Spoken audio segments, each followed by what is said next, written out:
so. No, no, no, no, I don't think so. No, no, no, no, it's never, ever, ever, ever, ever, ever gonna happen.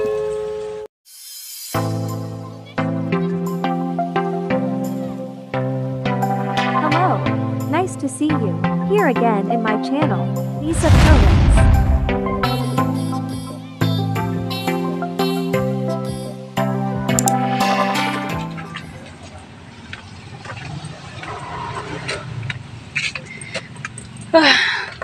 So ayan, welcome back to my channel.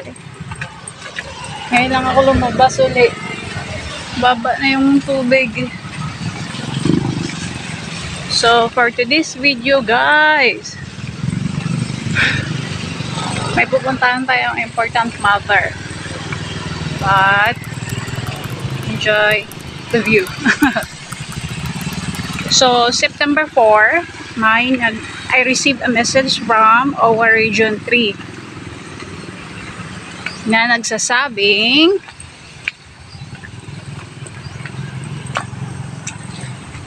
so ayan no,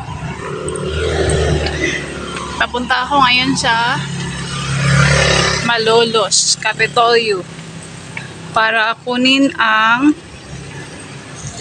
dapat kunin, charot. So see you later. Update ko kayo guys. Try kong mag-video sa loob kung allowed.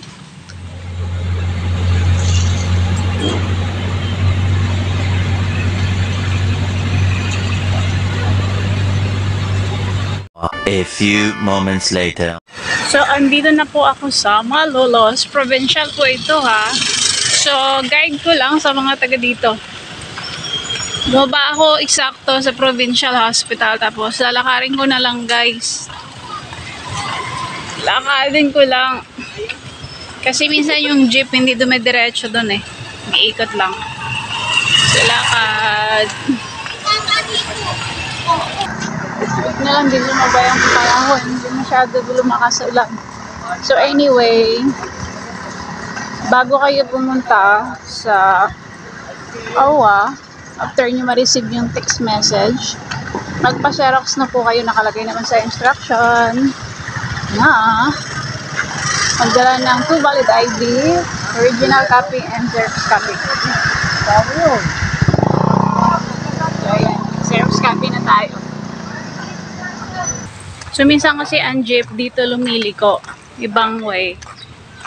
Ang OWA nandito. So kaya bumaba ako ng provincial.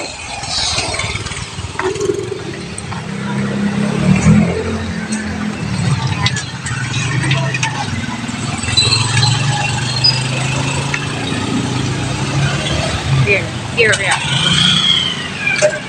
Tayo sa kabila.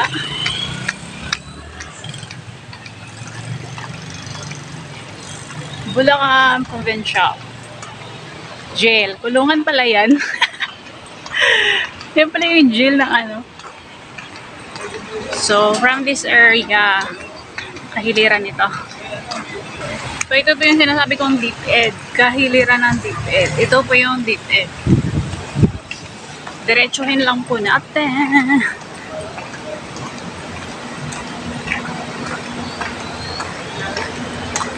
Nakaduluduluhan kasi. So here we are. Ito po yung office ng OWA sa Malolos. Pero doon kayo pupunta sa katabing building, yung kulay green.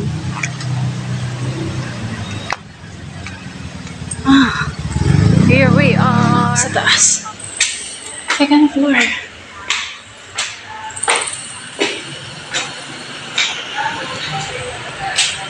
A few moments later. I'm done. Mabilis lang guys. Nagperma-perma lang. So ito yung cheque. So, diba? Cheque. Worth. Saan ba makikita? Ito pala. Worth 20,000. So, sa mga nagtatanong, yes po, legit. So, nito ko ngayon guys sa Landmark kasi magpapa-encash tayo ng cheque. Kasi landbank siya. Ay! Ako! Ano na lang. Sabi, buti na lang hindi malakas ang ulan. So again, yes. Legit! Pero reminders lang mo ako sa lahat ng mag-a-apply ng balik hanap buhay. Isang beses lang po yan, guys. Hindi na kayo makakaulit. So, yun lang. Good luck po sa lahat at mag-iingat. So, na may nasagot ang inyong mga katanungan for today's video. Charot. So, that's it. God bless everyone. See you on the next video.